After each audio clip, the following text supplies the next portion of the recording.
The Houston Texans are not messing around this 2026 NFL season. They have officially exercised the fifth-year option on CJ Stroud and Will Anderson Jr., locking up then their championship core. But before we hit our way too early win-loss predictions, we have to talk about the absolute masterclass of an offseason this front office just put together to build a powerhouse. Now, first and foremost, let's get the massive injection of pure attitude. Let's get the elephant out of the room, and this trade that happened this offseason is mind-blowing to me. Joe Mixon, adios, see you later, alligator. Don't let the door hit you with the good Lord split you, and insert David Montgomery. He is in after that blockbuster trade with Detroit to give him and CJ Stroud literally a brick wall. The Texans trade away Titus Howard and Juice Scruggs beside Pro Bowl guard Wyatt Taylor to a 2-year deal and extended Dalton Schultz. This unit is about to run over you, through you, around you, and past you all season long. But now let's not overlook the defense either. The defense was arguably the best defense in the NFL last season, and they just got better. DeMeco Ryans kept his teeth of his pass rush intact by signing Danielle Hunter to a massive extension to stay paired up with Will Anderson Jr. But the absolute steal, the absolute what just happened in this free agency? They snatched safety Reed Blankenship away from the Philadelphia Eagles on a 3-year deal to anchor the secondary. They are faster, they are meaner, and they are built to force turnovers. This Houston Texans defense will be the real deal all season long. Now, let's look at their brutal, that's right, I said brutal 2026 NFL schedule and figure out exactly how many games this squad is winning. But chat, lock in your record guesses in the chat right now, because it's time for the official week-by-week predictions of this way too early on Man Our Nation. So Man Our Nation, week number 1, the Houston Texans open up at home versus arguably one of the better, if not best teams in the AFC, and that is the Buffalo Bills. But you guys know damn well the Houston Texans have owned the Buffalo Bills the last several games. There is a trend in the NFL. The Buffalo Bills beat the Chiefs beat the Houston Texans, and the Houston Texans beat the Buffalo Bills. Give me the Houston Texans in this week 1 matchup. Start the season off 1-0. And then week number 2 rolls around. We still cooking. We still rolling. We at home, welcoming the Cincinnati Bengals into town. Now, the Houston Texans, I've been preaching, have one of the best defenses in the NFL. Reed Blankenship in that secondary with Mr. I can't even think of Aziz is going to hammer the Bengals all game long. The Bengals have no defense. Bengals have a pretty elite offense. The Texans have an elite defense. Defense wins this game, giving the Houston Texans the second win on the season, giving them a 2-0 start to the 2026 NFL season. But then week 3 rolls along. They get on the road and travel to Indianapolis, Indiana to take on the Indianapolis Colts. This Colts team is a team that I don't know what to think to them. They said, Anthony Richardson, you are not our future. 5th-year option, no thanks, baby. Daniel Jones, here's $88 million, even though you just tore your Achilles, you don't, it's going to be shelling yourself at all. However, 2-0 starts, 2 big games. They're going to drop game 3 in Indianapolis to the Colts, giving them a 2-1 start to the season.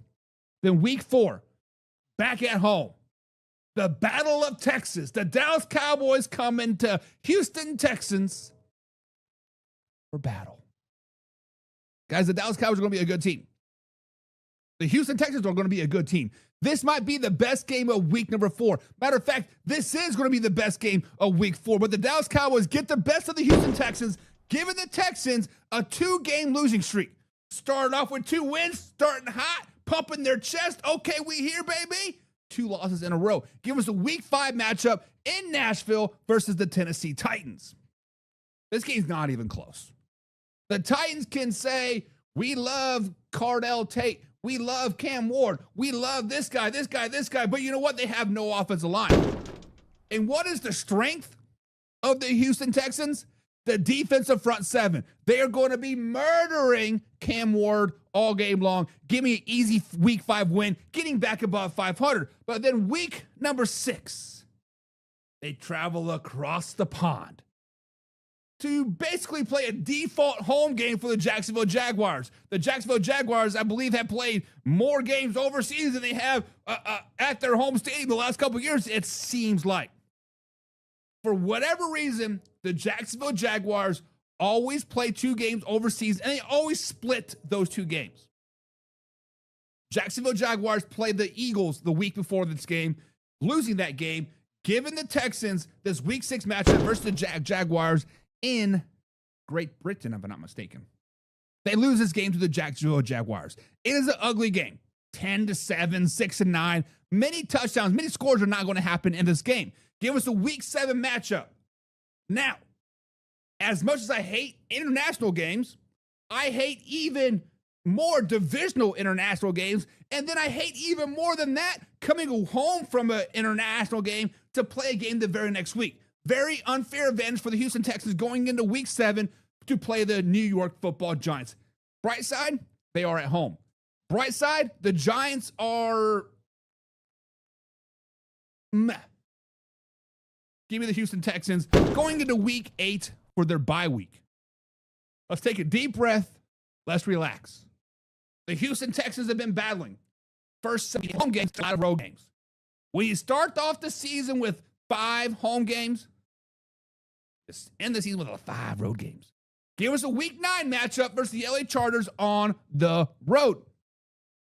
Now, many people love the LA Chargers. I posted my way too early Chargers picks today.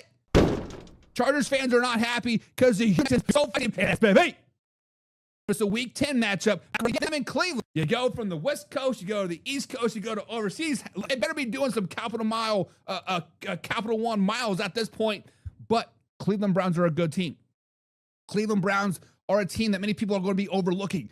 We don't care if it's Deshaun Watson. We don't care if it's Shedeur Sanders. Hell, we don't even care if it's Dylan Gabriel. The Browns get the win because the Houston Texans they're just tired. They're a little bit tired. They kind of need another bye week at this point, traveling. But late, week 11, they're back at home. Thursday night football taking on the Indianapolis Colts. Now, divisional games on Thursday night football are another one of my pet peeves. I don't like it. I'm going to add it to the man-hour Bible. I don't like divisional matchups on Thursday night football. However, the Houston Texans get this win, splitting the series with the Indianapolis Colts, finally breaking that 2-game or breaking that little streak that they had. But then the Houston Texans start to get hot. They have just beaten the Indianapolis Colts. In week 12, they're back at home yet again off of a little mini bye week, much needed because the Baltimore Ravens coming to town. Now, as much as the Houston Texans have struggled against the Baltimore Ravens in the postseason, they do the exact opposite in the regular season, and that trend continues. A week 12 win over the Baltimore Ravens. Then week 13, back on the road, taking on the Pittsburgh Steelers. Aaron Rodgers has got a shaved head. We've finally seen his wife. She's not fake.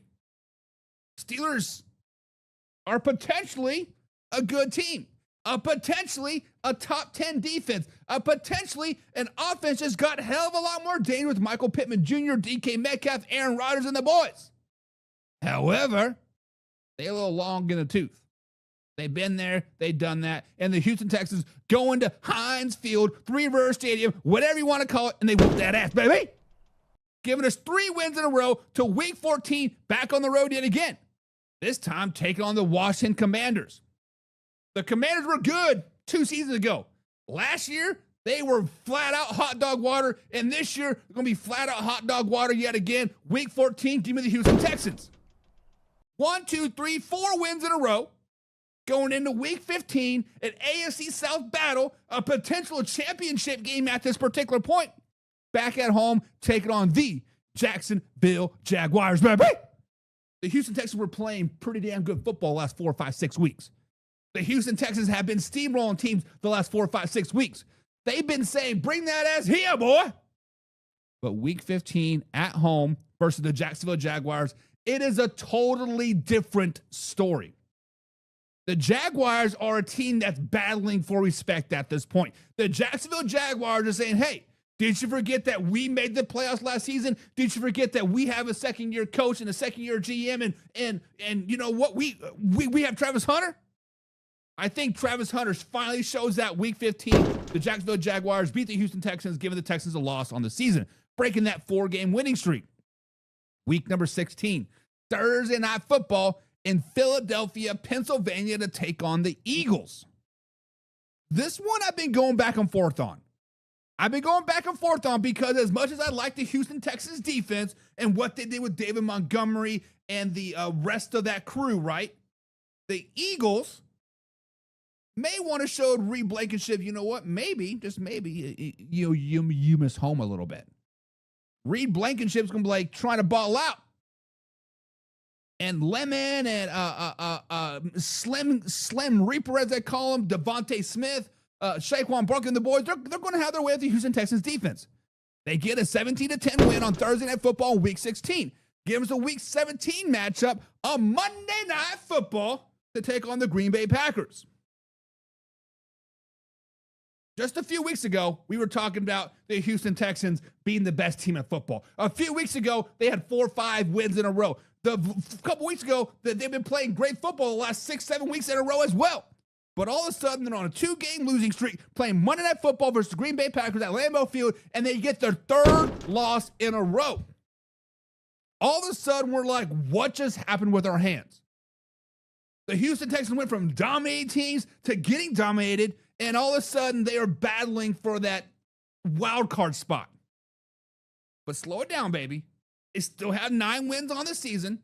They're still in the playoff conversation. They still could potentially be leading the AFC South at a particular point. And then week 18, when the Titans come into town, they put a period at the end of that sentence and they dominate the Titans, giving them a 10-7 record on the season. 3-3 in the division.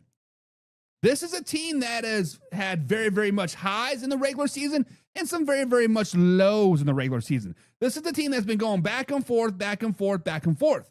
However, I think they do finish the season 10-7.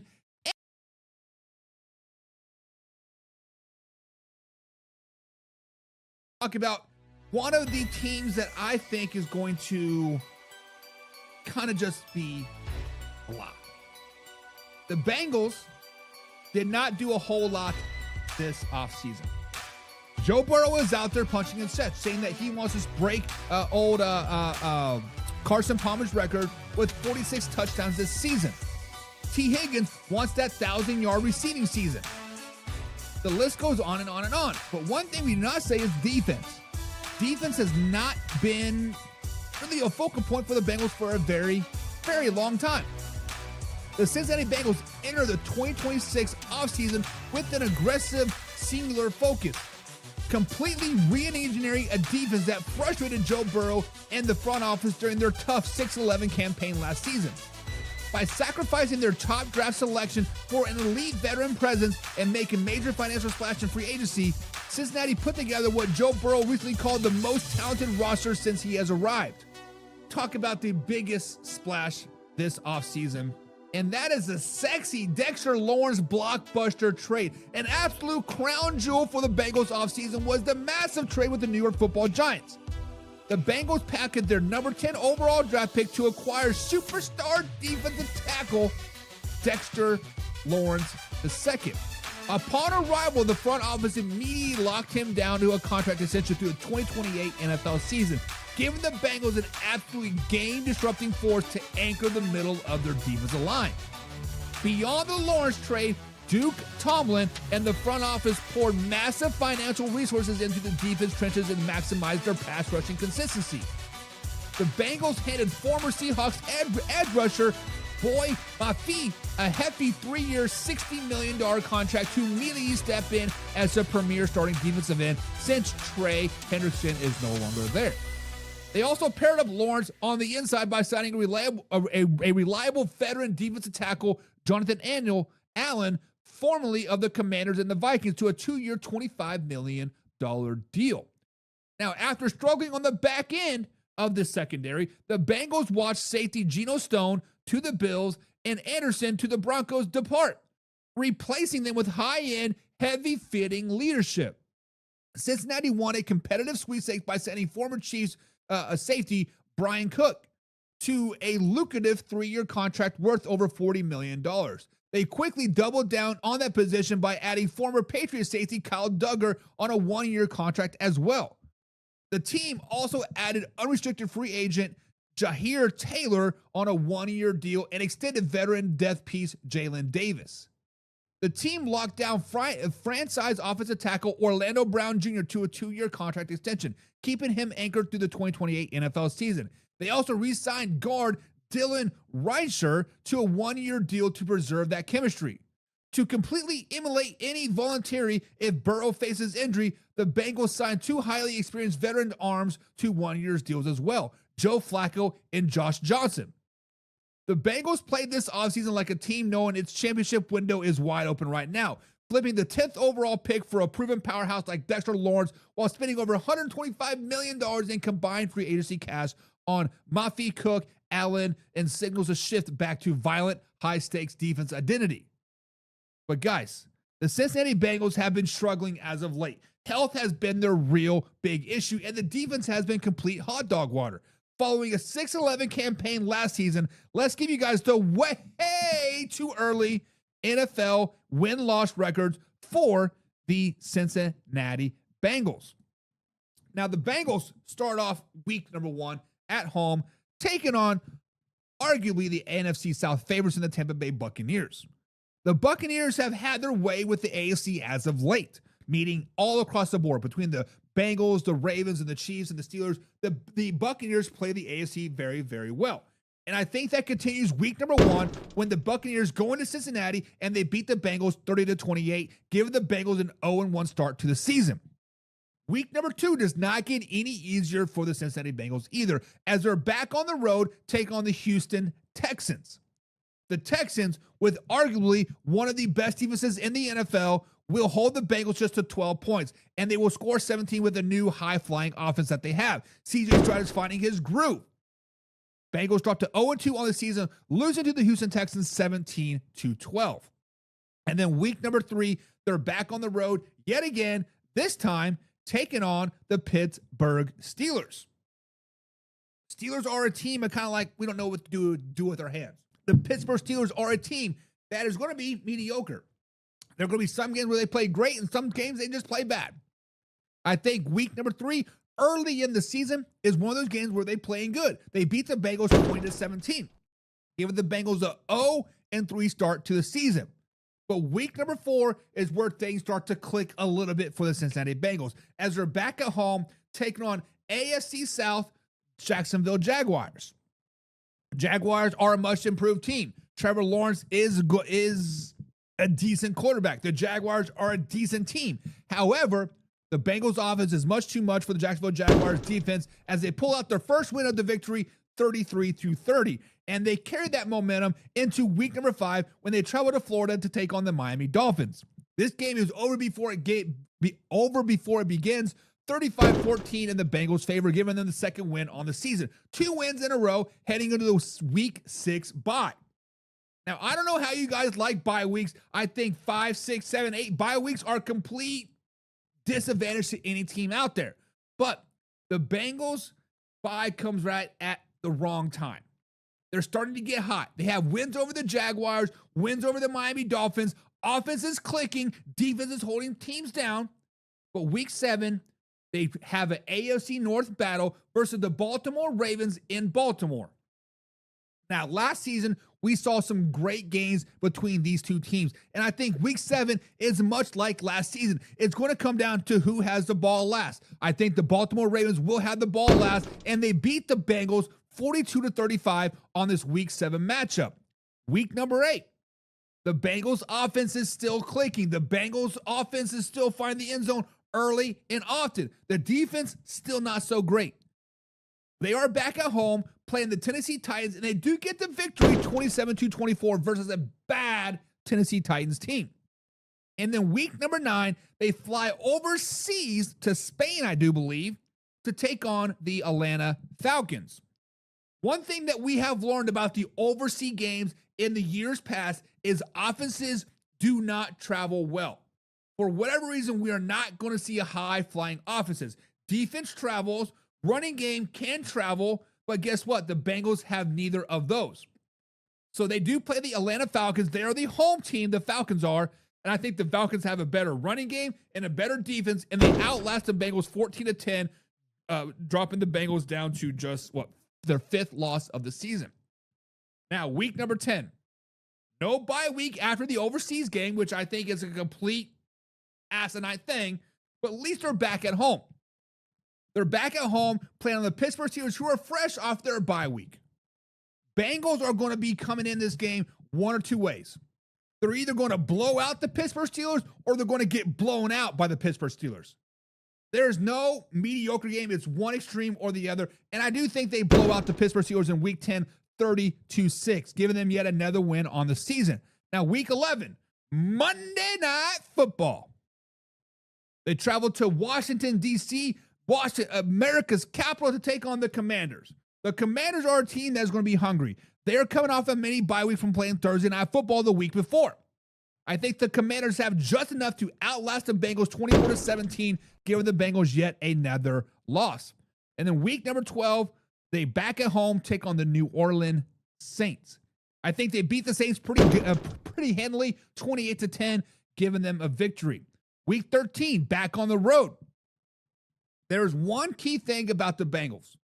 When the offense plays well, the defense plays bad. When the defense plays well, the offense plays bad. There is no complete game for the Bengals this season. I think week 13 is a perfect execution of that, because when they travel to Cleveland to take on the Browns, it is an offensive juggernaut. Both teams are going to score 30-plus points, and I think the Browns outlast the Bengals 33-30. And then week 14 is when the losing streak starts. They've done loss to the Browns. They're back at home, take on the Kansas City Chiefs, coming off of their mini bye week. And the Chiefs go into Cincinnati, and they beat them 30-27. 2 losses in a row, and it doesn't get much better, because week 15, they're back on the road, take on the Carolina Panthers. I think the defense plays well, but the offense forgets to show up, and the Panthers win 12-7. Week 16, much of the same. Defense plays well, offense forgets to show up on the road in Indianapolis, and they lose 14-10 to the Colts. What is going on? But then week 17, everything turns around. Thursday Night Football, the offense is high flying. We might see 4, 5, 6 touchdowns from Joe Burrow in the first half. They beat the they beat the Ravens 33-30, give us the week 18 matchup versus the Cleveland Browns. Kind of mop-up duty at this point, but they do get the win 28-10 over divisional foe Cleveland Browns, giving the Bengals a 7-10 record this season. Good for 4th place in the AFC North. Now, I do not think the Bengals are a terrible team. I just don't think they have their identity secured on the defensive side of the ball. I think they spent the money. I think it'll take time to them adjust, but I think the offense is just going to carry the defense for so long. Offense is going to get tired. Now, it could be very well that they could be 10-7 as well. But unfortunately, I think the Bengals will be 7-10 this season, and I just do not see them as a playoff team. I do not see them as a team that is going to do much of anything this NFL season. Now, they could. Bills are about ready to wax that ass, baby! Because the Buffalo Bills are officially entering the most fascinating transition periods in franchise history. After failing just short to a brutal divisional round 33-30 to the Denver Broncos last January, the front office hit the full reset button in a major way. They said, later Sean McDermott, hello Joe Brady. Joe Brady is officially the full-time head coach and bringing in Jim Leonhard to coordinate a brand new defensive look. But before we jump into the way too early win-loss predictions, we need to look at the absolute roster facelift Josh Allen's squad has underwent the last few months. I'll start with the offensive side of things. because Brandon Beane went out and made an absolute statement. The headline move, DJ Moore. DJ Moore is officially a Buffalo Bill. The front office executed a blockbuster play with the Chicago Bears, sending away a 2026 second-round pick to secure a true elite plug-and-play wide receiver one for Josh Allen. Now, we don't know if Ken Coleman's going to be on the roster, but potentially this wide receiver core looks very, very well. And with reigning NFL rusher champion James Cook, this offense is built to be an absolute powerhouse. But let's not forget about the defense. New defensive coordinator is installing a massive youth movement. The Bills let a long list of aging veterans walk out the door. Matt Milano, Jordan Poyer, and Jack Thompson. Instead of old retreads, the Buffalo Bills are handing the keys to a young core headlining defensive tackle, De'Avion Walker, Dorian Williams. But they just didn't stand pat. They also added elite explosive star power as well, signing Bradley Chubb to a 3-year, $43.5 million deal to anchor the edge alongside Greg Rosen. Now, CJ Gardner-Johnson on the back end is also a huge signing as well. Guys, the Buffalo Bills are going to make some noise this season. The Buffalo Bills are going to walk in to many, many stadiums, and they're going to beat a lot of good teams this season. But can they do it in January into February? But guys, let's get into the way too early win-loss predictions for the Buffalo Bills. And they start off week 1. This game, when they travel to Houston to take on the Houston Texans, week number 1, for an NFL week 1 game, this could arguably be the best NFL game of the entire week 1. I just don't think the Buffalo Bills offense is ready to compete with one of the best defenses in the NFL in the Houston Texans. They lose to the Houston Texans week 1, 14-10. Week number 2, Thursday Night Football. The Amazon Prime boys are in town, opening the brand new Buffalo Bills Stadium. They welcome the Detroit Lions into town. There's going to be a lot of festivities. Ryan Fitzpatrick is going to be the star of the show. I don't know why Buffalo Bills fans love him so much. It's not like he led them to a Super Bowl. But I think the Detroit Lions come into Buffalo and they absolutely humiliate the Buffalo Bills on opening night of week 2 of the NFL season, 30-17. I don't think this game is even close. I think the Detroit Lions come in focused and want to play spoiler, and the Buffalo Bills are too caught up in this and the hype of opening up the new stadium to realize, like, oh shit, we have a football game. Start off the season 0-2. Now, I was hyping up the Buffalo Bills, saying they are the best team in the AFC East. They're going to do this, and they're 0-2. Buck, what is going on? That's okay. Slow it down, baby, because week 3, they're back at home yet again, taking on the Los Angeles Chargers. This game is absolutely over before it begins. The Buffalo Bills are pissed off. DJ Moore absolutely goes off in week 3. 3 touchdowns in the first quarter for DJ Moore. The Buffalo Bills win 45-6 over the LA Chargers. Not even close. And then they start to build the momentum because week 4, the New England Patriots come back into town as well. 3 home games in a row, and the Buffalo Bills beat the Patriots 24-20 in week 4 matchup.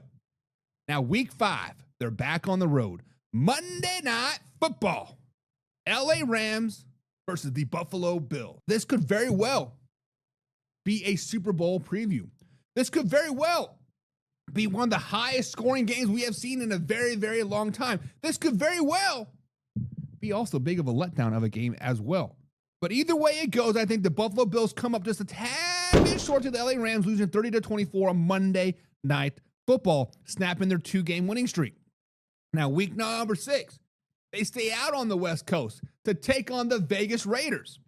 Sunday afternoon game, the Buffalo Bills is looking forward to the bye week, but they just don't roll over. They punched the Raiders in the mouth 30-14, giving them back to a 500 record heading into the week 7 bye week. Bye week, things get fine-tuned. During the bye week, DJ Moore and Josh Allen have a little kumbaya moment. James Cook says, you know what? Enough fool around. Let me earn those dollar bills, y'all. In week 8, they come out and they absolutely destroy the Baltimore Ravens. The Ravens come into town and they do not know what hit them.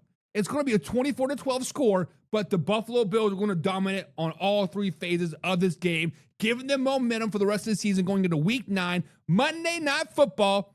at Minnesota Vikings. This game is close. This game is going to have a lot of emotions tied in. This game is going to be a game that when we look back on it, this is the turning point of the Buffalo Bills season, because they will go into Minnesota and they beat the Vikings 30-20 on Monday Night Football. All of a sudden, the national spotlight is on the Buffalo Bills. All of a sudden, people are talking about the Buffalo Bills being the best team in the AFC. All of a sudden, the Buffalo Bills are the Super Bowl favorites coming out of the AFC. And they continue that trek into Week 10 when they travel to MetLife Stadium to take on New York Football Jets. Much like a game earlier in the season, this game is over before it even begins. 45-6, the Buffalo Bills absolutely destroy the New York Jets. Week 11, the train keeps on rolling. They're back at home Sunday afternoon, take on the Miami Dolphins. 28-10, another not even close game. All of a sudden, the offense is clicking. All of a sudden, that young defense is starting to look pretty stout. All of a sudden, the Buffalo Bills are them. But then Week 12 comes along. Thursday Night Football, back at home. Another Thursday game. They haven't fared too well in Thursday Night Football games at home so far this season. But the annual Kansas City Chiefs Buffalo Bills regular season game, we all know the Buffalo Bills win in the regular season. I think they win yet again, 30-12. The offense keeps on keeping on. 5 wins in a row. The Buffalo Bills are rolling. Week 13. Keep on keeping on. Keep on piling on at New England, 24-17, sweeping the division champs from last season and taking the crown yet again. I think this is a default championship game in Week 13, and the Buffalo Bills come out on top. Now, Week 14, they do have a little bit of a letdown. This is you guys know the old saying, sometimes a loss is a good thing. I think Week 14, when they traveled to Lambeau Field to take on the Green Bay Packers, this loss is a good thing. It kind of redirects their vision a little bit. It is a bad game. It's an ugly game. It's a kind of just a sloppy midseason game, but they lose to the Green Bay Packers 14-10. Gives the Week 15 matchup on Saturday versus the Chicago Bears. This is another game. It's kind of just a sloppy game. Offense isn't good. Defense isn't good either, but they pull out the win over the Chicago Bears in Week 15, 17-14. Give us a Week 16 matchup, a rematch of the divisional round from last year, this time at Mile High Stadium. Bo Nix is back and finally 100%. Josh Allen is just banged up from a long season as is. I think the Denver Broncos come out on top on Black Friday, 20-17 over the Buffalo Bills. But Week 17, the Buffalo Bills tighten the screws a little. Quarter turn as a time, as they say. 1% better each and every game. When they travel to Florida to take on the Miami Dolphins, the Buffalo Bills win 22-17. It's not pretty, but a win is a win, given a Week 18 matchup versus the New York Jets, and this game is over before it begins yet again. 40-6, their third blowout win of the season, giving the Buffalo Bills a 12-5 record on the NFL season. Guys, I think the Buffalo Bills are the best team in the AFC this season. I think the Buffalo Bills are the favorites to go to the Super Bowl this season. I think the addition of DJ Moore is going to be bigger than what people are just talking about right now. That is a huge, huge signing. But 12 wins for the Buffalo Bills, guys. Is it too high? Is it too low? Or is it just right? Let me know down in the comments down below. On Monday Night Football, taking on the Kansas City Chiefs. Is Bo Nix going to be ready? I think that is the biggest question of all. Who's the backup quarterback in Denver? Do you know? Do you know? Do you know? Because I don't know. We don't know who the backup quarterback is going to be in Denver. We don't know if he can even play. Now, you can say what you want about the AFC championship game. Jarrett Stidham did his thing, whatever, yada, yada, yada. That's all fool's gold. That's all fugazi. But the Denver Broncos, I don't care if it's Bo Nix, I don't care if it's Jarrett Stidham, I don't care if it's Justin Fields, I don't care who the starting quarterbacks are for either team. The Kansas City Chiefs come out on top 2017 on that Monday Night Football win, week number 1. Week number 2, the Denver Broncos are back at home. Home opener, week 2 versus the Jacksonville Jaguars. This game is very, very intriguing to me. Jacksonville Jaguars have an opportunity to potentially win the AFC South And the first time in a very, very long time. The Jacksonville's got hell of a lot better last season with Duval, man, himself, Liam Cohen. I think the Jacksonville Jaguars walk into Mile High Stadium early in the season, giving a week 2 win to the Jaguars 17-10, starting the Broncos off at 0-2 to start the season. The Broncos schedule does not get much easier. They are back home, but they're taking on arguably one of the best teams in the NFC and the LA Rams. The Rams have too much firepower, too much defense. They're just probably outcoached as well. 24-6 win for the LA Rams in week number 3, starting the Denver Broncos off 0-3. Week number 4, they play yet another very, very good NFC West team in the San Francisco 49ers on the road. It's a little closer. It's a last-second field goal to win the game, but the 49ers pull it out, and then Dre Greenlaw is going to end the game by sacking Bo Nix and giving it to the Denver Broncos 17-14. Winless streak continues. Week number 5, finally a winnable, potential winnable game, but they're on the road. AFC West divisional opponent taking on the Los Angeles Rams. Chargers, my mistake. Chargers beat the Broncos 27-24 in this week 5 matchup, starting out the Denver Broncos 0-5. And boy, does it get easier? Joking, because they play yet another NFC West opponent in the Seattle Seahawks. They are at home. This is on Thursday Night Football, so everything's kind of flowing their way. Seahawks defense is too good. Seahawks offense is too good. 24-10, Seahawks win. Boy, the Denver Broncos are treading water right now. 0-6 to start the season. We don't know what to do with our hands. We are in last place. We don't have a win. Bo Nix looks like a shell of himself. Why did we trade for Jerry Jeudy? We don't know. But week 7 on the road, this is where everything starts to get right, potentially for the Denver Broncos. They do go into Phoenix, Arizona, actually Glendale, Arizona, to take on potentially Jacoby Brissett, potentially Garner Minshew, potentially Carson Beck. We don't know who their quarterback is. It doesn't matter. Broncos win 30-6. Then week number 8, they're back at home, taking on the Kansas City Chiefs to complete the trifecta. They get beat 24-17. Guys, the Denver Broncos were a 12-win team last season. AFC Championship game last season. Right now, they're sitting at the schedule 1-7. 1-7. They do not look good right now. Week number 9. They play a very, very good Carolina Panthers team. Can we really say that? Yes, guys, the Panthers have got a lot better, but they do travel to Charlotte, North Carolina, and they do beat the Panthers 28-12.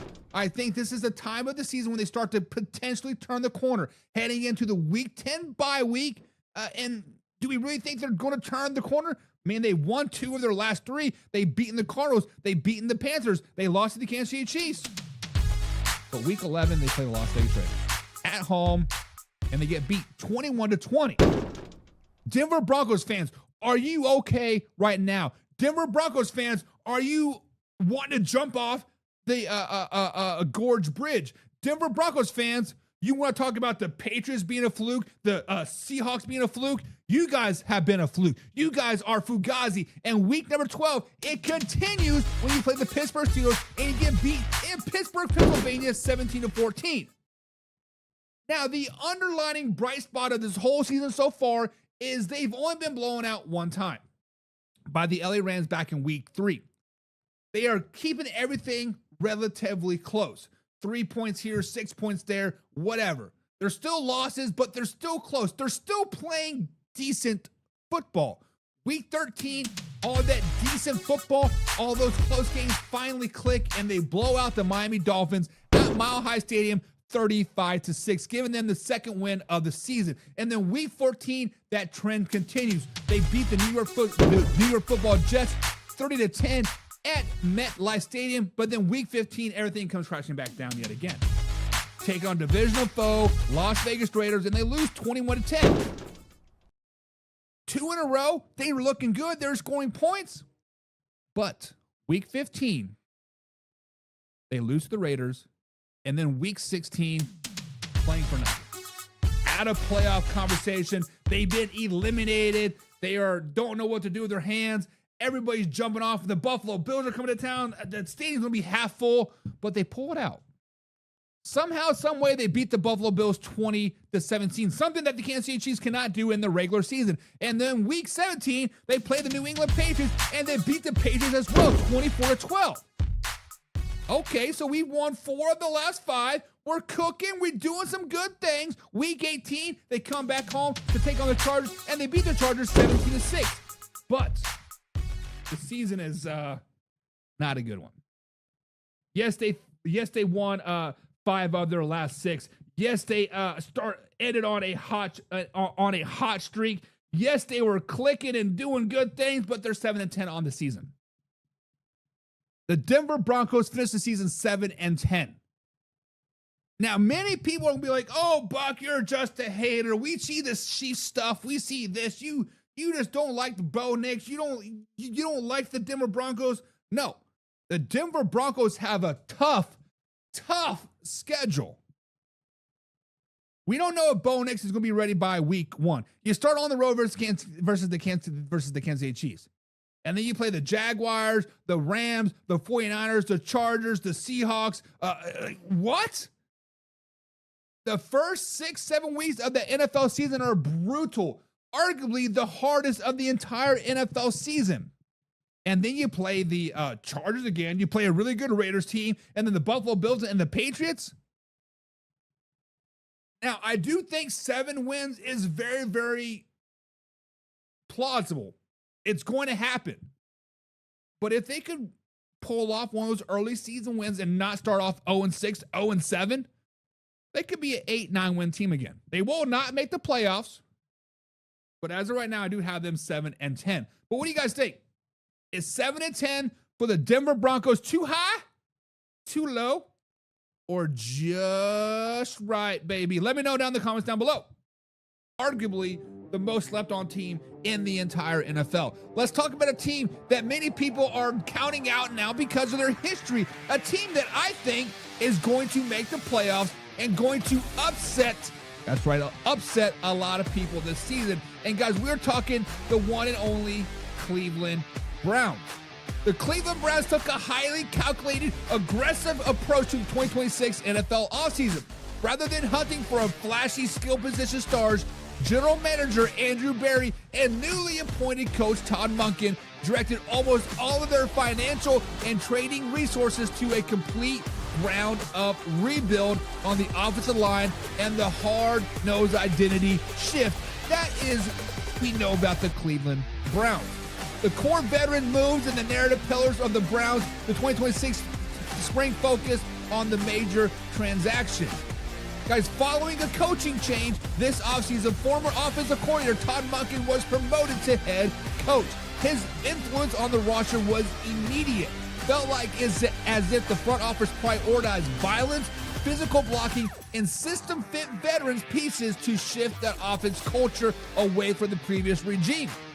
With that being said, fixing an aging and expensive and injury-plagued offensive front was the absolute #1 mandate in the front office this offseason. In a span of weeks, Cleveland completely reinforced its protection unit. They did some blockbuster trades. The Browns traded for 5th-round pick to the Houston Texans to acquire veteran offensive tackle Titus Howard. Upon arrival, the front office immediately locked him down on a massive 3-year, $63 million contract extension to secure him and the new starting right tackle. And then they made some guard splashes as well. The interior line was completely fortified in free agency by signing Zion Johnson to a hefty 3-year, $49.5 million and adding elite veteran Elgin Jenkins to a 2-year, $24 million contract with $20 million guaranteed. And then they just kept adding pieces and adding pieces and adding pieces and re-signed key guard Tevin Jenkins to keep in the building. Now, in the league that has largely abandoned the position, Todd Monken immediately signaled to shift to heavy, old-school rushing sets by actively targeting a fullback. After missing out Patrick McCard, who signed with the Giants, the Browns signed 10-year veteran fullback Michael Burton to a 1-year deal. Burton is expected to be a heavy factor in the lead blocking schemes for the Cleveland Browns backfield this season. And they did just not stop there. Beyond the offensive line, Andrew Berry made several calculated mid-tier free agency moves to shore up the spine of the depth of the to shore up the spine of their depth chart. Linebacking core. The defense landed a major piece by signing veteran linebacker Quincy Williams to a 2-year, $13 million deal, $9 million of it which is guaranteed, to add immediate sideline-to-sideline speed. And then they also skill depth as well. The Browns added tight end Jack Stoll on a 1-year deal to serve as a primary blocking option alongside speedster Tylan Wallace to bolster the wide receiver depth and special teams return unit. And the defense just got better and better and better. The big picture for the Cleveland Browns in 2026, guys, the Browns' spring strategy was unapologetic and they were pragmatic. They invested over $130 million in contract value strictly into Titus Howard, Zion Johnson, Eldon Jenkins. Cleveland is betting that the quickest path to the AFC North contention is assuring absolute dominance in the trenches and protecting the quarterback. With that being said, the Cleveland Browns, guys, I feel are one of the most slept on teams in the entire NFL. With that being said, I think the Cleveland Browns are going to make some noise in the NFL this season. With that being said, let's get to the way too early NFL picks for the Cleveland Browns this 2026 NFL season. In week number 1, they start on the road taking on the Jacksonville Jaguars. Now, the Jaguars, guys, are a team that I have faith in this season as well. The Jaguars made huge steps last season. I think those steps continued this season, and the Cleveland Browns get a week 1 loss in Jacksonville, in Duval, 13-10, starting off their season 0-1. And then week number 2, they're still in Florida, this time taking on the Tampa Bay Buccaneers. The Buccaneers are a true wild card team. You do not know what you are going to get, but a trend for the Cleveland Browns this season is the amount of points that they score early. I think they scored 9 points versus the Tampa Bay Buccaneers, and they ultimately lose the game 12-9. So, guys, they've had 2 games, and they've held both pretty good offenses under 14 points. That's going to show you how dominant this defense is moving forward. I think the Cleveland Browns are going to have the best defense in the AFC this season. And then week number 3, they finally get the home opener versus the Carolina Panthers. The Panthers are a decent team as well, but I do think the Browns come out on top 17-14, giving them the first win of the season. And then things start to click. Once you get your first win, these divisional opponents on Thursday Night Football become gravy trains because the Pittsburgh Steelers come to Cleveland Thursday night, and the Browns get the win again in week number 4, giving them a 14-9 victory over the Pittsburgh Steelers, giving them the 500 going into week number 5. Now, week number 5 is a very, very much of a trap game. This is a game that could go either way. You travel to MetLife Stadium to take on the New York Football Jets.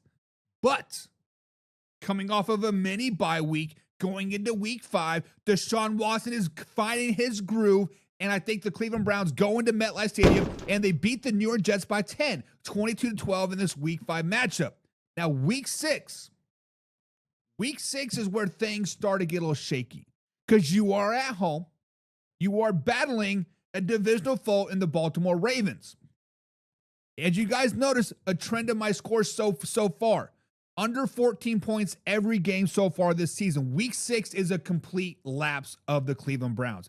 They are hot dog water all game long. I think the Ravens come into Cleveland and they whoop that ass 33-9. It is over by halftime and it's mop-up duty by the end of it. Week number 7, the Titans return the favor, the Cleveland Browns return the favor to the Tennessee Titans. They go into Nashville and they score 42 points of their own and only allow 9, beating the Tennessee Titans 42-9 in week number 7, giving them back to a 500 record. Now, this is going to be a trend moving forward. Back and forth, back and forth, back and forth. Because week number 8, they're on the road battling a Pittsburgh Steelers team.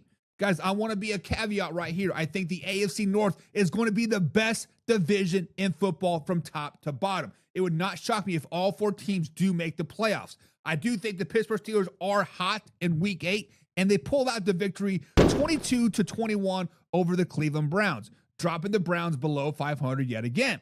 But then week number 9 rolls around. The Saints coming off a bye week. The Browns are traveling to the Big Easy. Now, this game, I think, is going to go in the Browns' favor. I think a 24-7 score is on pace for this game because I don't have any faith in the New Orleans Saints at all. I think they're hot dog water. With that being said, though, coming off of a bye week after an emotional divisional game, 22-21, it could be a very much of a trap game. So circle that game if you are a Cleveland Browns fan, week number 9. But I do think they get back to 500. But week 10, arguably the best two defenses in the NFL go to battle.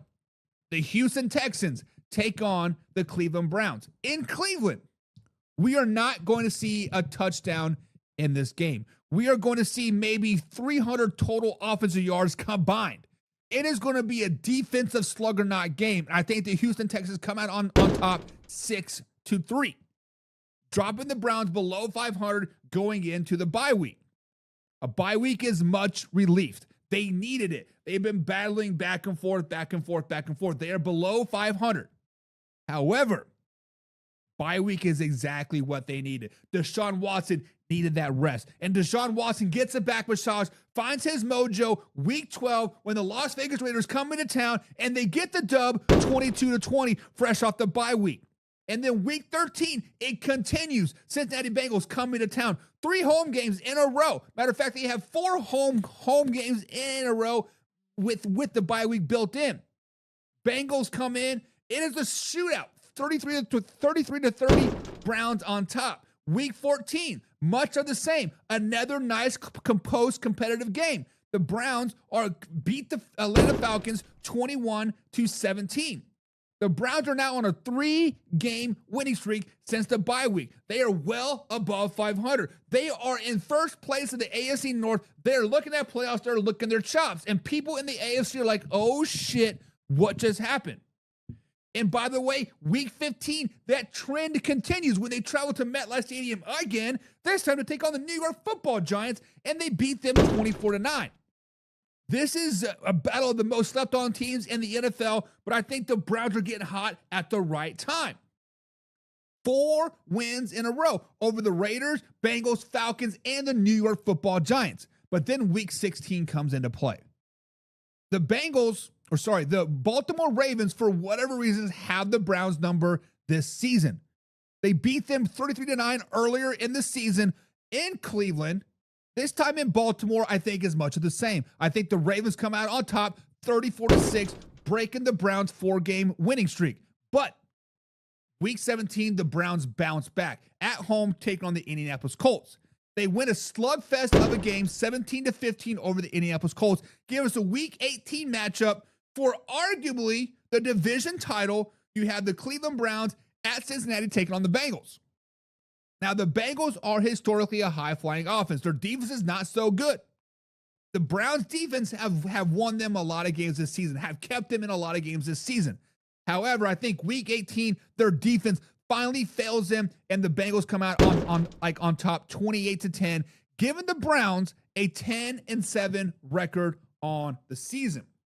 I think the Browns are a very much improved team. I think the Browns are going to go out there and they're going to do really, really good things. I think the Browns are the most slept on team in the entire NFL. With that being said, 10-7 record is a good record. A 10-7 record could win you the AFC North. A 10-7 record could get you second, third place in the AFC playoffs. But what do you guys think? Is that 10-7 record, is that too high? Is that too low? Or is that just right? Guys, let me know down in the comments below. What do you think about the Cleveland Browns? Also, the biggest question in Cleveland right now this offseason is who is going to be their starting quarterback? Shador Sanders? Is it going to be Deshaun Watson, Dylan Gabriel, or Taylor Green? Let me know who you guys think who the quarterback will be coming week 1 for the Cleveland Browns. The Chargers 2026 spring blueprint was loud and clear. Protect number 10.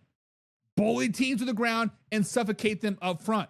By pairing foundational pieces like Njoku, Mitchell, and the draft pick Jake Slaughter, LA has built an identity perfectly tuned to battle in the brutal AFC West ground war. The way too early Chargers win-loss predictions start as week number 1 as a battle at home versus the Arizona Cardinals. And I do think they start off on the right foot 21-14 beating the Arizona Cardinals. Nothing to write home about. The Cardinals still suck at the end of the day. But week number 2, this is when the real tests start to begin. And this is where the wheels quickly fall off the wagon.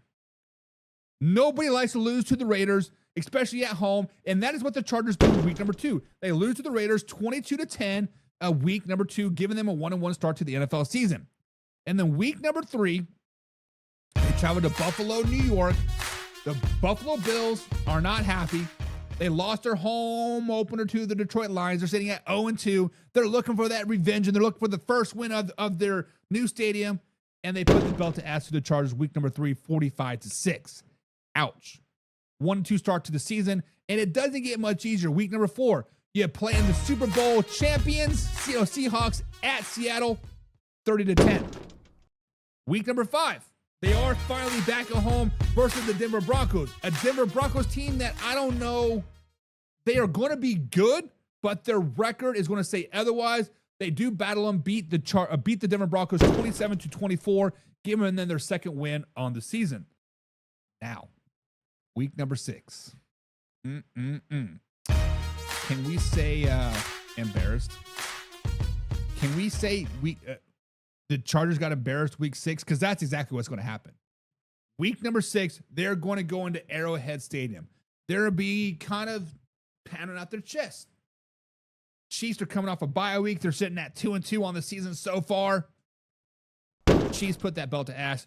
33-13. They score a couple late points to make it somewhat respectable, but they give another loss. Going into the week 7 bye week, we are confused. Justin Herbert is being protected. Quentin Johnson's still not catching. Hampton and Keaton Mitchell just not running the ball well. The offense just looks a little dysfunctional. We don't know what is going on. Defense is still good. Khalil Mack is still doing his thing. The defense is still locking it down. And it shows because week number 8, they hold the LA Rams to just 17 points. However, the offense only scores 14, giving them yet another loss on the season fresh out of the bye week. And then going into week number 9, they play the Houston Texans. Put some respect on their name. Houston Texans have the best defense in the NFL. The Houston Texans have a pretty good offense as of right now. Probably a top 12 offense in the NFL. And all of it shows because as the Texans come into SoFi Stadium, they beat the Chargers 20-7. The Chargers are now on a 3-game losing streak. The Chargers just have 2 wins on the entire season. They're not looking good. And it doesn't get much easier because they Monday Night Football versus the Baltimore Ravens. Yeah. 30-24 loss yet again. Give them 4 losses in a row. Week 11, finally back at home. Finally thinking, we play the New York Jets. Finally, we can just walk in there, kind of half-ass it, and play and get the victory. They get the victory, but man, it comes at a cost. 12-6 game, no touchdown scores, field goal battle. If you're a fantasy owner, get field goal kickers in this game. Week 11, they do beat the Jets, giving them their 3rd win on the season. It is not good. And the bad-looking offense carries over to week 12 when they're back at home again, taking on the New England Patriots, losing 20-10. And the schedule does not give them any favors. Because week 13, they're back on the road, traveling all the way to the East Coast. I believe this is a 1 p.m. game, taking on the Tampa Bay Buccaneers. They lose 28-13. The 1 p.m. time zone curse is live and well. Week 14, though, they do finally get a win over a divisional opponent versus the Las Vegas Raiders, 28-10. But then week 15, the Battle of California. This is a Thursday night matchup. Chargers fans do not even fill out SoFi Stadium. Matter of fact, this is more like a home game for the San Francisco 49ers, and they play like it. 33-14 49ers win week 15 matchup. The Chargers are just not a good team. They're not a good team. I don't care how much you blasted up the offensive line. I don't care how much running back depth you have. The Chargers are charging, and it continues week 16 when they play the Miami Dolphins. Now, they do beat the Miami Dolphins 14-10, but the offense something is wrong with the offense, whether it's Herbert's hand is broken or Quentin Johnson's not catching, Keaton Mitchell's, something's wrong. Week 17, That something wrong continues over as they lose to Kansas City Chiefs at home 24-10. And then week 18, can they fill out the week 18 victory? No, they can't. On the road versus the Denver Broncos, 17-6, giving them a 5-12 season. Because I think the Chargers have one of the biggest drop-offs from the 2025 NFL season to the 2026 NFL season. This is a team that could very well be a 12-win team from last season to a 5-win team now.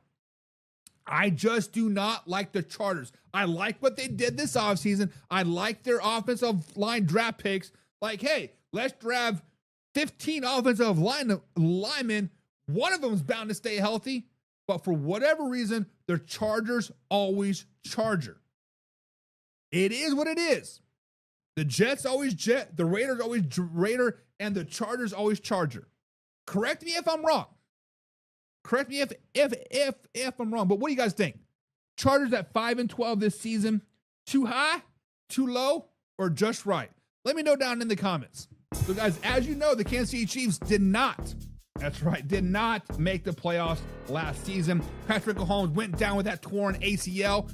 But this year, they have 6 primetime games. That shows you how good the Kansas City Chiefs brand still is. That shows you how good the aura of Patrick Mahomes is. That shows you how good that they're going to be in the 2026 NFL season, because they start off week number 1 on Monday Night Football at home, taking on the Denver Broncos. Now, we don't know if Patrick Mahomes is going to be ready by week 1. All signs are pointing to that he will be ready by week 1. Bo Nix broke his ankle in the AFC Championship game. We don't know if he's going to be ready by week 1. But potentially, let's just play this out that both players are going to be back week 1. But you know what? It doesn't matter. It doesn't matter, because the Denver Broncos are going to walk into Arrowhead Stadium, chest out, pounding it, and they're going to come back hunched over like, man, we suck. Because the Chiefs are going to beat the Denver Broncos week number 1, 20-17. And boy, do things start off hot for the Kansas City Chiefs, because week 2, they're back at home again, taking on the Indianapolis Colts. Once again, the Colts will not be that good this season. We don't know if Daniel Jones is going to be ready by week 1 or by week 2. Colts come into Arrowhead, come back out of loss, 30-10. Kansas City Chiefs start the season 2-0. Now, this is where the real tests start to come for the Kansas City Chiefs. Not because of who they play, because of they're on the road. Week number 3, they travel to Miami, Florida to take on the Miami Dolphins. As you guys know, week 3, 4, 5, 6, 7, 8 in Miami, it is hot. The field is set up so the visitors' sidelines 15 to 20 degrees hotter. You're going to be cramping. You're going to be tired. And the Kansas City Chiefs are going to walk in there into Miami, into Hard Rock Stadium, and they're going to come at a loss. The Miami Dolphins beat the Kansas City Chiefs 24-14 in week number 3 matchup. Then we got the week number 4 matchup. Division foe, Las Vegas Raiders in Vegas. Vegas do come out on top, 20-17, give the Kansas City Chiefs a 2-2 start going into their bye week. Now, week 5 bye week is very, very critical. It is the first bye week of the NFL season. If Patrick Mahomes is not out there by week 1, I suspect by week 6 he will be out there. I think that is why the NFL gave them that week 5 bye week with some easier, air quote, games. First 4 weeks, you can do all the conspiracy theory that you want, but the writing is on the wall, because week number 6, they're back at home, taking on divisional opponent LA Chargers. This game is not even close. Andy Reid, off the bye week, I believe, has only lost 3 games ever in his NFL career. 33-13, Chiefs get the win, get back in the winning ways through 3-2 on the season. Now, week number 7. This game is very, very weird to me, because honestly, as a Chiefs fan, I cannot remember the last time that we played the Seattle Seahawks in Seattle. But Kenneth Walker III, fresh off the Super Bowl ring on the Seattle Seahawks, now playing on the opponent, and I think the Seahawks have something to prove in this game. I think the Seahawks come into Lumen Field at home And they just don't let the Kansas City Chiefs score at all. Their whole game plan, shut down Kenneth Walker, blitz the crap out of Patrick Mahomes, and the Kansas City Chiefs just can't handle it. The Seahawks win 24-9, week 17, giving the Chiefs back to 500. Now, week number 8, the Chiefs are on the road yet again, this time going to Mile High Stadium, taking on the Denver Broncos. Guys, note here that Denver Broncos have only beaten Patrick Mahomes once in his NFL career. Not going to beat him twice. Just not going to happen. Kansas City Chiefs going to Mile High, beat the Broncos 24-17 in a nice little AFC West clash. Then things start to get a little bit more easier per se. Week number 9, back at home, take on the New York Football Jets. Is it going to be Geno Smith? Is it going to be Russell Wilson? Is it going to be somebody else? A Jets quarterback? We don't know. Jets suck. It doesn't matter. Chiefs win 28-6.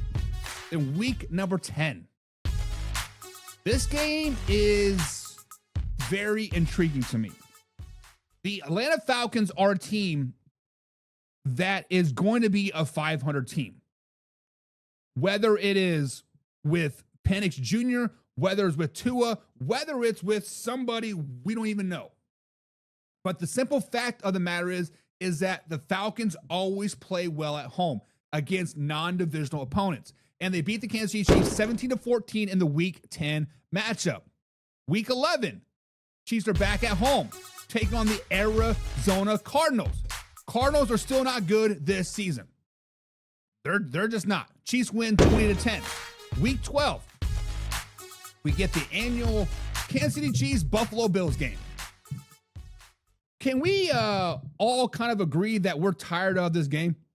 like legit. We are tired of seeing the Kansas City Chiefs lose to the Buffalo Bills in the regular season. We are tired of seeing the Buffalo Bills lose to Kansas City Chiefs in the postseason. We're tired of seeing it. It's like clockwork, but week 12, Thursday Night Football, the Kansas City Chiefs travel to Buffalo, New York to take on the Bills, and they lose 30-12. 30-12 is that final score just because Thursday night game, the Buffalo Bills in the regular season always beat the Kansas City Chiefs. That's just what it is. And then week 13, the Kansas City Chiefs continue their losing ways back on Thursday Night Football yet again to take on the LA Rams. This time, the LA Rams are they're a good team. The LA Rams are a good team. And they beat the Kansas City Chiefs 35-21. I'm looking at a high-scoring affair here. I think the Rams offense just comes out and kind of sticks it to the Kansas City Chiefs defense a little bit. But week 14, Kansas City Chiefs get back on track. Week 14, the Kansas City Chiefs see that playoff opportunity start to slip away. Week 14, the Kansas City Chiefs like, man, are we really going to miss the playoffs twice, 2 years in like a row? No, they're not. Because they're going to go into Burrowhead West, right? And they going to Cincinnati, Ohio, and I'm going to be at that game, and they're going to whoop that ass 30-27. Joe Burrow can throw the 46 touchdowns that he wants. It doesn't matter. Kansas City Chiefs come out victorious in the Week 14 matchup. Week 15, Monday Night Football yet again. This time back at home. The New England Patriots come into Arrowhead Stadium, and they come out losing again. 17-10, giving the Kansas City Chiefs in that win. Week 16, the Kansas City Chiefs continue their winning ways, this time at home versus San Francisco 49ers, 24-17. They starting to hook, they starting to get hot, and oh shit, here they come, baby, because week number 17, they're on the road, divisional foe, take on the LA Chargers, it's not even close, 24-10, belt to ass, baby! And then week 18, Kansas City Chiefs are hot. This one is for the division title. This one is for the number 2 or number 3 playoff seed. This one is for all the marbles per se. Week 18 at home, take on the Las Vegas Raiders. Chiefs have been here, done that before. 40-6, whooping that ass. So, guys, I do have the Kansas City Chiefs finishing 11. That's right, 11-6 this season. I think they bounce back this season. I think they have a great year, and I think they win the AFC West by winning that Week 18 over the Las Vegas Raiders. Giving them 11-6 record on the year, 5-1 in the division, and boy, oh boy, oh boy, this team got hot to end the year. 4 to 5 straight wins to finish the season. Rattle them off. Patrick Mahomes looking like MVP comeback player of the year, baby. But what do you guys think? Is 11 wins too high for the Kansas City Chiefs or too low? or just right? And who wins the AFC West? As if you thought other teams in the AFC East had a wild offseason, wait until you see what has happened in South Florida. The Miami Dolphins have officially pressed the nuclear reset button this spring. They brought in Jeff Haley as a brand new head coach, completely moved on from the previous area, and pivoted hard toward the future. But guys, before we jump into the way too early win-loss predictions for the Miami Dolphins this season, we need to talk about the absolute whiplash this loss year just went through. Management didn't just tweak things, they tore it down to the foundation. Matter of fact, they blew the foundation up. They traded away franchise staples, they let superstar names walk, and they brought in high upside quarterback to usher in a new era. Now, many people are losing their minds over whether this is a genius blueprint for the future or a complete white flag for a 2026 NFL season. But guys, when we look at the offense, because this unit is completely unrecognizable. The headline departure that shocked the league, Tua. Mr. Tua, man himself, was released, and he wasn't the only superstar out the door. The front office executed a blockbuster play sending Jalen Waddle to the Denver Broncos and also parted ways with Tyreek Hill. Just like that, the most explosive track team in football was dismantled. So who was running the show now? Malik Willis. Who? Exactly. But Malik Willis is officially the new quarterback one in Miami. The Dolphins signed him to a massive 3-year, $67.5 million contract with $45 million of it guaranteed. Can we say Cleveland Browns 2.0? But hey, let me slow it down, baby. They are betting this one on his athletic upside to ignite the new system. To help him out, they brought in wide receivers Jalen Tolbert, Tutu Atwell, and brought in tight end Ben Sims and locked down explosive playmaker Achane to a massive 4-year, $68 million contract extension. The offense is entirely re-engineered around Malik Willis's mobility and Achane's home run speed. This season it's entirely about developing Willis and building for the future. But how many wins does that transpire? And I'm going to tell you right off the bat, it does not look good. They're on the road taking on the Las Vegas Raiders. If you guys have heard me talk about the Vegas Raiders, I think they're a team that's either going to be pretty good or pretty bad. There's no middle ground for the Vegas Raiders this season. It starts off week 1 when they do lose to the Vegas Raiders, 14-6. Miami Dolphins start the season off 0-1. Giving us a week 2 matchup, let's stay on the West Coast and let's battle the NFC West and take on the San Francisco 49ers. Now, the 49ers are a team that I'm not for sure what to think about the 49ers. Guys, let me know what you think about the 49ers down in the chat below, because I'm not fully sold on them, but I am sold that they will beat the Miami Dolphins week 2, 30-14, giving the Dolphins an 0-2 start. Giving us a week 3 matchup. Finally, at home. This is a true home field advantage in Miami the first 8 weeks of the season. And when the Kansas City Chiefs come into town, they're going to beat the Kansas City Chiefs, giving them their first win on the season, 24-14. Okay, we beat the Chiefs. They were 2-0. Now can we start rolling? Going into week 4 when we play the Minnesota Vikings in Minnesota? Answer that question is no. The offense is just not very good at this particular point, and they lose to the Vikings 12-10. Give us a week 5 matchup. Finally back at home, the second home game of the season, take on the Cincinnati Bengals. The Bengals, as you guys know, not in love with the Bengals. Do not think Joe Burrow is the guy. Do not think that their defense is the thing. However, their defense does hold the Miami Dolphins to just 14 points, and the Bengals offense explodes for 35 points, giving the Miami Dolphins yet another loss in the season, going into the week 6 bye week. All of a sudden, Jeff Haley's Halfley's kind of like, what do we do? Malik Willis is just not performing. Yes, they scored 24 points against Kansas City Chiefs, but who hasn't, right? 6 points week 1, 14 points, 10 points, 14 points. Can the offense give me a little bit? Week 7, they do. When they travel to New Jersey to take on the Jets, the offense shows up and scores you 24 points. However, that defense gives up 27 points and loses to the New York Football Jets. Week number 8, much of the same. The offense starts to show up a little bit. They scored 20 points, but when the New England Patriots scored 22 points, you're going to lose the game and you get another loss. 22-20, the Patriots win Week 8 matchup. Week number 9, the Detroit Lions come into town. Guys, the Detroit Lions are a dome team.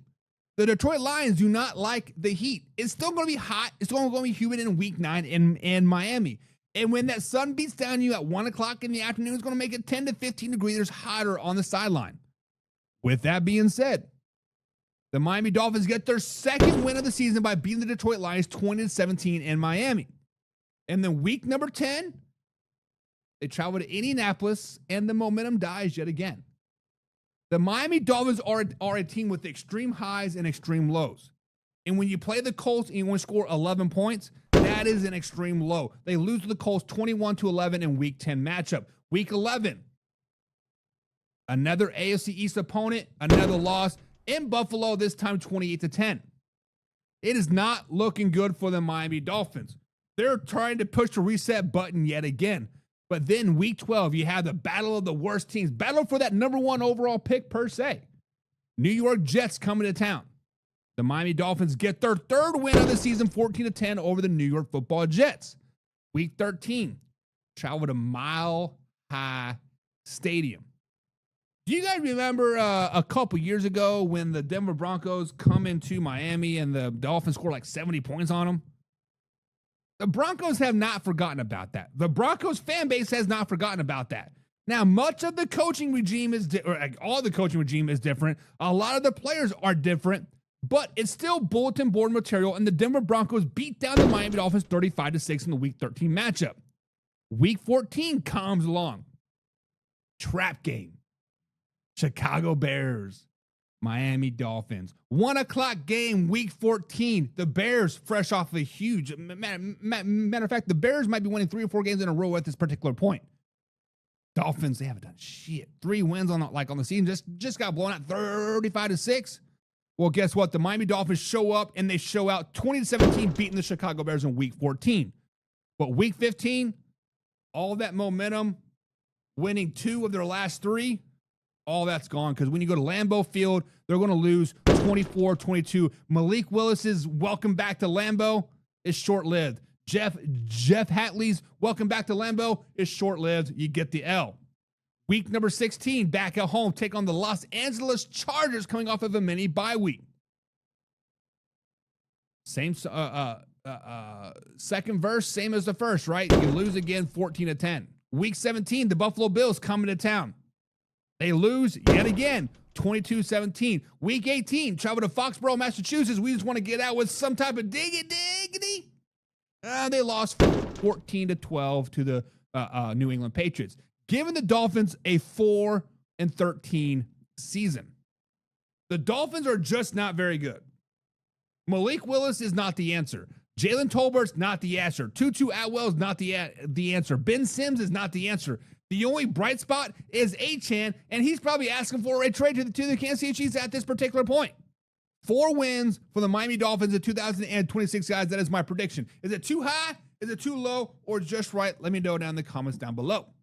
The Jets are officially entering a critical make-or-break era this season. After a brutal 3-win season last year, head coach Aaron Glenn did not get fired. I think he should have, but he did completely wipe the slate clean, firing his coordinators, bringing in veterans like Frank Reich to run the offense while taking over the defensive play calling duties himself. Officially, we are putting Aaron Glenn on the hot seat, and he has spent the entire 2026 offseason rebuilding this team exactly in his own image to save his job. The defense went from question mark to a unit locked in with turnover forcing power. But guys, let's get into this way too early win-loss predictions for the New York Football Jets. Because week number 1, that is when the money starts to happen, baby. That is when the Jets start to shape the 2026 NFL season. And it starts off with a snag. It starts off with a snag because they lose on the road to the Tennessee See Titans 13-10. Now, much like the Jets, the Titans are kind of in a we don't know what to do our hands type of situation. However, Carnell Tate and the Cam Ward connection is going to be much too powerful for this Jets defense in week number 1 action. Now, week number 2, the Jets are at home for the home opener taking on the Green Bay Packers. Now, to be fair, I picked all of these games with Josh Jacobs on the Green Bay Packers roster.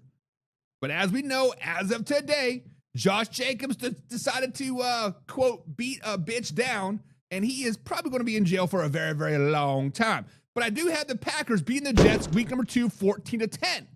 There's going to be a trend in these games. Low-scoring, slugfest type of games. But the Jets do start the season off 0-2. Give us a week 3 matchup taking on the Detroit Lions. Now, the Detroit Lions are coming off a Thursday night game, opening up the Buffalo Bills Stadium and basically smacking the Bills in the mouth.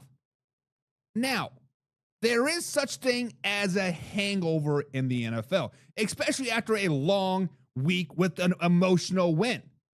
And I think the Jets do take advantage of that. Aaron Glenn going to go battle his former team, his former head coach, his former players. He knows exactly how to beat them. And the Jets get the first win of the season, week 3, 17-14 in the Motor City, beating the Detroit Lions. Week number 4, that does not carry over because they do play the Chicago Bears. Once again, a familiar name versus familiar name. Aaron Glenn versus Ben Johnson. Johnson's offense is going to be pretty good this season. The Bears beat the Jets 30-10. All of a sudden, the Jets are like, what do we do with our hands? Man, we come out there, we beat the Detroit Lions, but we lost to the Titans, the Packers, and the Bears. Oh my. Week number 5 is much of the same because at least they're back at home, taking on the Cleveland Browns off of a Thursday night game, and the Browns come into MetLife Stadium, and they physically beat the Jets up and down the field. It would not shock me one bit if Myles Garrett breaks the all-time sack record this game. Geno Smith may not even make it out of the third quarter because he's tired of getting tackled. But the Browns win 22-12 over the New York Football Jets. Give us a week 6 matchup at Foxborough Stadium, take on the New England Patriots. Like I said about the Patriots, they're just an average team. But an average team beats a bad team 9 times out of 10, and the Patriots do beat the Jets 17-6. Give us a week 7 matchup. Taking on the Miami Dolphins. Miami Dolphins are coming off of a bye week. The Jets have been coming off of 3 kind of just games where they're just like, man, can we do anything right? Finally, the offense shows up. The defense kind of stales out a little bit, but the offense shows up, beating the Miami Dolphins at home 27-24, giving them their second win of the season. Week 8 matchup, offense forgets to play football. They thought week 7 was the Super Bowl. We done, baby. Week 8, they're back at home, taking on the Las Vegas Raiders, and they lose 10-9. Then week number 9, they travel to Kansas City, Missouri. Actually, it's Independence, Missouri. They take on the Kansas City Chiefs, and they lose 28-6. There's going to be a trend here for the rest of the season. The defense is getting tired. The offense just flat out sucks. We are screaming for Russell Wilson. We're screaming for Braylon Cook. We're screaming for anybody but Geno Smith at this point because the Buffalo Bills come into town week 10, and they absolutely wax that ass. 45-6, wow. Week 11, where is the bye week? We need a bye week. It doesn't come week 11 because they go to LA to take on the Chargers, and they lose 12-6. Defense finally shows back up, but the offense is so stagnant. The offense still sucks. Frank Wright might even be fired at this particular point. Give us a week 12 matchup in Florida. At least it's warm. At least it's sunny. At least we can see the beach, but we still lose 14-10. Now, week 13 is the bye week. Finally, we have a bye week. Maybe we got a new offensive coordinator. Maybe we got a new quarterback. Breece Hall is like, just give me the ball. Garrett Wilson is already asking for like a freaking trade. Tim Patrick saying, send me back to Denver. Just when we played them week 14, when the Denver Broncos come into town, can I just board the plane and leave with them? The Broncos come into New York or come into MetLife Stadium and beat the New York Jets pretty soundly, 30-10. The Jets are now on a 1, 2, 3, 4, 5, 6 game losing streak. 2 wins, 6 losses in a row. And week 15, when you travel to Arizona, Glendale, Arizona, take on the Arizona Cardinals, it doesn't get much better. Not only do you got to fly out to Arizona, which is a crappy-ass state, play the Arizona Cardinals, a crappy-ass team, to play Carson Beck and Mr. Big Lips, Marvin Harrison Jr., and then you lose it then 28-24? Man, Aaron Glenn might be fired at this point, but week 16, they're back at home. Week 16, I am projecting Aaron Glenn does get fired at this particular point. I am projecting at this point, Geno Smith is not the answer. I'm projecting this point that Garrett Wilson is loud. Breece Howell is loud. The offense is very, very upset, but they do get the win over the New England Patriots, 20-17 in week 16. All might be well in the world. They get the 3rd win of the season. But then week 17, they're at home again, taking on the Minnesota Vikings.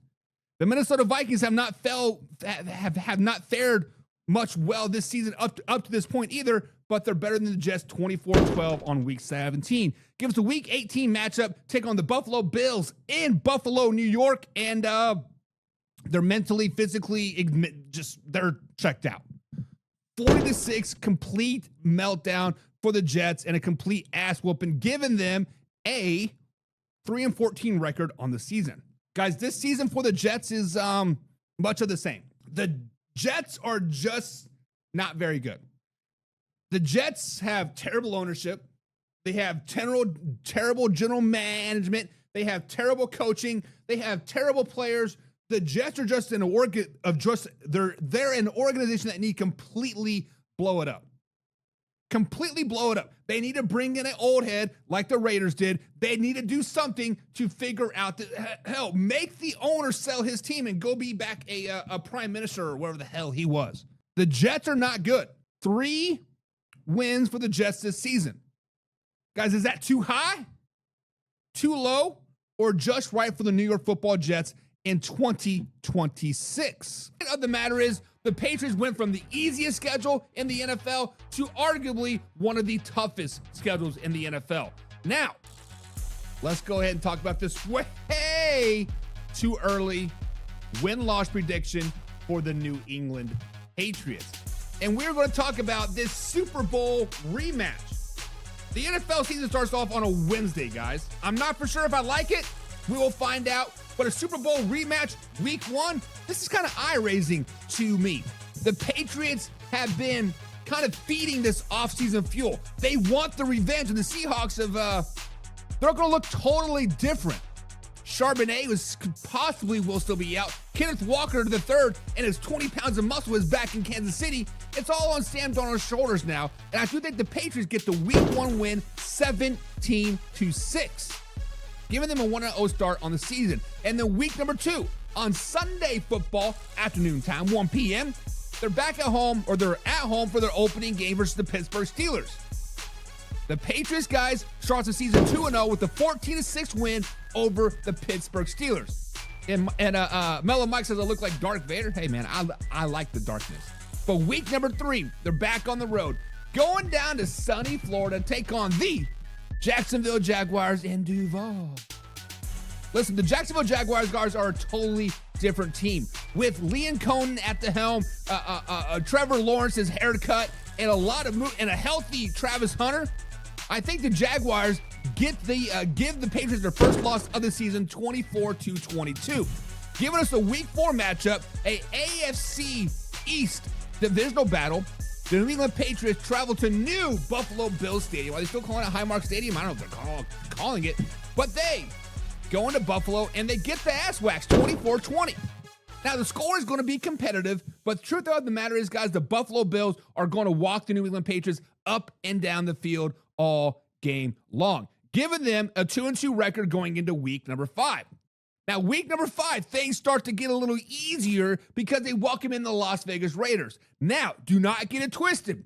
The Las Vegas Raiders are very much an improved team. However, the Patriots are good as well. They beat the Raiders 21-10, giving them a 3-2 record on the season heading into week 6 versus another divisional opponent in the AFC East taking on the New York Football Jets. Now, a lot of people are high on the Jets.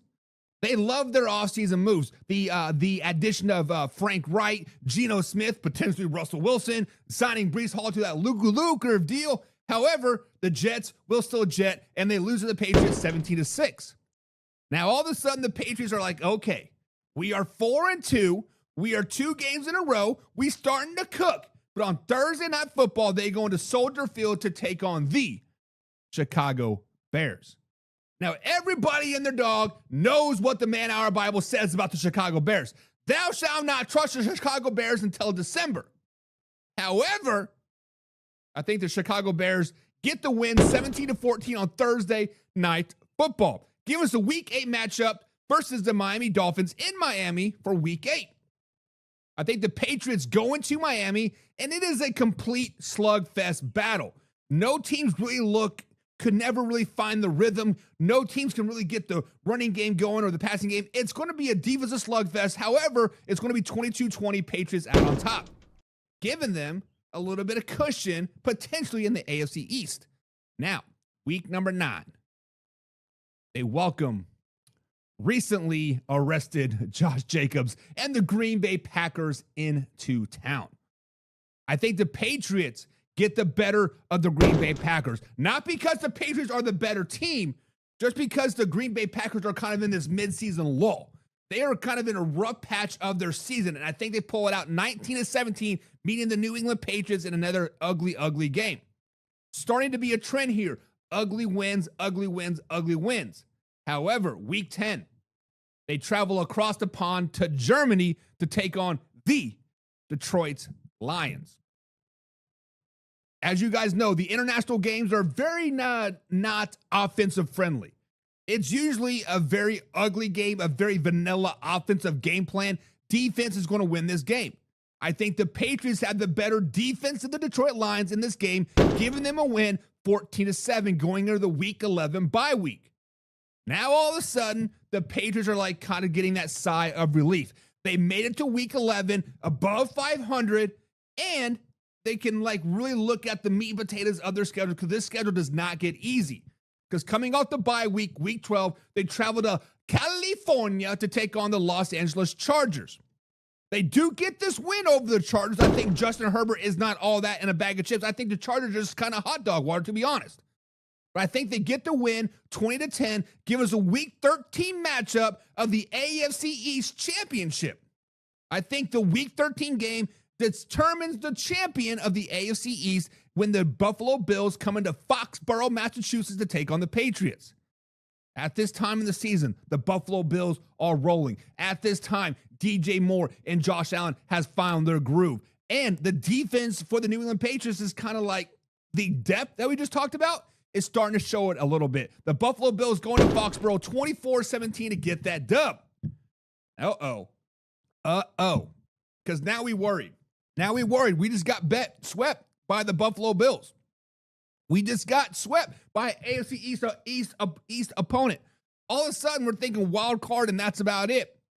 But week 14, Thursday Night Football, they welcome the Minnesota Vikings into town. The only reason why they beat the Minnesota Vikings on Thursday Night Football because the Vikings are not very good either.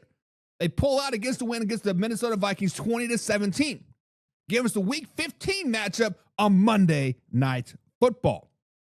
The last time the New England Patriots went to Arrowhead Stadium on Monday Night Football, it was a record-setting night. Now, I don't think it's going to be a record-setting night again in this Week 15 matchup. However, Arrowhead Stadium, Monday Night Football, Patrick Mahomes, Andy Reid, and the boys, Patriots dropped the game 17-10 on Monday Night Football. All of a sudden, we are looking up. We're thinking, wild card could be slipping away. But Week 16, you have an easy opponent in the New York Football Jets. And with that easy opponent coming off that Monday Night Football heartbreak, it's a trap game. It's a slip-up game. And they lose 20-17 to New York Football Jets in Week 16. Give us a Week 17 matchup oh shit, here we go. But at least we're back at home. But the Denver Broncos are coming into town. Denver Broncos are a team that's struggling at best to stay the least. And the Patriots right now kind of have this large head thinking, hey, we can compete with anybody. We just got to go through the motions, and it shows. And they lose to the Broncos 24-12. All of a sudden, they have lost 3 games in a row, giving us a must-win Week 18 matchup versus the Miami Dolphins. In a must-win matchup, they squeak it out just a little bit, 14-12, giving us a 10-7 record for the New England Patriots in 2026. Now, I do not think the Patriots are a great team. I do not think they're a bad team either. They are right in the middle of the road. They are a nice, solid wild card team, and I think that gives them a little large head, per se. But what do you guys think? 10-7 for the New England Patriots. Too high? Too low? Or just right? Let me guys know down in the comments down below. As the Las Vegas Raiders hit the complete reset button this 2026 NFL offseason, overhauling their whole coaching staff, making massive moves, dual layered splashes at the quarterback to bounce back from that 3-14 season from last season. They are going to be either really, really, really good or really, really, really bad. Because this offseason, they do got a rookie head coach in Clint Kubiak. After moving on from the previous regime, the Raiders are now entering the 2026 NFL season with the one and only Clint Kubiak taking over as the new NFL head coach. He brought in Andrew Jackson, am I saying that name right, as the offensive coordinator, completely altering the leadership and the offense philosophy in Las Vegas. And when I say this team had a phenomenal offseason, this bridge to the future 2-pronged quarterback plan, the Raiders are doing everything, guys, right now this offseason. The Raiders completely transformed the quarterback room by acquiring both a short-term veteran in Kirk Cousins and potentially the absolute franchise cornerstone in Fernando Mendoza. Now, I have been on record saying I did not like them drafting Fernando back in February, January, into March, but then the veteran cushion came in. To avoid rushing Mendoza onto the field, the Raiders did sign 37-year-old veteran Kirk Cousins in free agency. The plan is for Kirk Cousins to hold down the starting job and shoulder the pressure early in the season while Mendoza transitions into the NFL game. Perfect philosophy. And then they added veteran additions as well. DeMarcus Ware is now on that team. They brought back Max Crosby out of a botched trade. Taron Johnson was also acquired via trade in that secondary. And now he has skipped some voluntary spring workouts seeking contract adjustments with some guaranteed money, but I think he will be back. And then they brought in Dean, Kenny Payne, Quay Walker, and Tyler Linderbaum as well to really fortify those trenches. And they had a phenomenal draft class. We're not going to go through all of those draft picks as of right now, but guys, the big picture, the stability, and the succession. By pairing Kirk Cousins with Fernando, Clint Kubiak has given the Raiders a functional presentation and an absolutely incredibly high-ceiling future without forcing the rookie in day one. But week 1, the Las Vegas Raiders open up the NFL season versus Malik Willis and the new look Miami Dolphins. Now, guys, I am high on the Raiders this season. As a Chiefs fan, I am high on the Raiders this season. Now, we all know what the man-hour Bible says. The NFL will never let the Raiders be good, but this season I think is a little bit different with like Tom Brady and the Kirk Cousins and the Fernando. They got a nice little kumbaya core happening. And I think week 1, they open up with the victory over the Miami Dolphins at home 14-6. Give me that dub. Week number 2, they are on the road taking on a divisional foe of the LA Chargers. Now, this is a game that could go one or two ways, right? It is going to be a complete blowout, or it is going to be a nail-biting win by the LA Chargers. And I think the Raiders are going to walk into SoFi Stadium and they are going to wax that ass week 2. 22-10, give me the Las Vegas Raiders, and week 2 starting out the season 2-0. Everything is looking good. Everything is looking up. And then, oh, by the way, here comes week 3.